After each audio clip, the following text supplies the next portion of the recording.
ಇಲ್ಲಿ ರಾಷ್ಟ್ರ ಭಕ್ತರಿಗೆ ಮಾತ್ರ ಅವಕಾಶ ಇರಬೇಕು. ನಿಮಗೆ ಚಿತ್ರದುರ್ಗದ ಕತೆ ಗೊತ್ತು.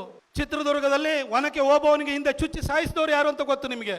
ಮದಕರಿ ನಾಯಕನನ್ನ ಬಂಧಿಸಿ ಇಲ್ಲಿ ಕರೆತಂದು ವಿಷಪ್ರಾಸನ ಮಾಡಿ ಸಾಯಿಸಿದವರು ಆ ಹೈದರಾಲಿ ಟಿಪ್ಪು ಅನ್ನೋದು ನಿಮಗೆ ಗೊತ್ತು. ಹಾಗಾಗಿ ಈ ಹೈದರಾಲಿ ಟಿಪ್ಪುನಂತವರ ಆರ್ಭಟ ಮುಂದಿನ ದಿನಗಳಲ್ಲಿ ಬರಬಾರ್ದು. ಅದಕ್ಕೋಸ್ಕರ ಭಾರತೀಯ ಜನತಾ ಪಕ್ಷನ ಇಲ್ಲಿ ಗೆಲ್ಲಬೇಕು. ಇಲ್ಲಿ ರಾಷ್ಟ್ರ ಭಕ್ತರಿಗೆ ಮಾತ್ರ ಅವಕಾಶ ಇರಬೇಕು.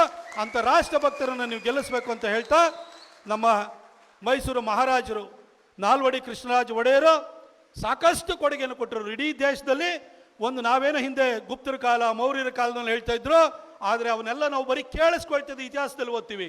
ಆದರೆ ಇವತ್ತೂ ಕೂಡ ನಮ್ಮ ಅನುಭವಕ್ಕೆ ಬರುವಂಥದ್ದು, ಇವತ್ತು ಕೊಡುಗೆಗಳು ಸದಾ ನಮಗೆ ಸಾಕ್ಷೀಭೂತವಾಗಿರುವಂಥದ್ದು ನಾಲ್ವಡಿ ಕೃಷ್ಣರಾಜ ಒಡೆಯರು ಕೊಟ್ಟಿರುವಂತಹ ಕೊಡುಗೆ.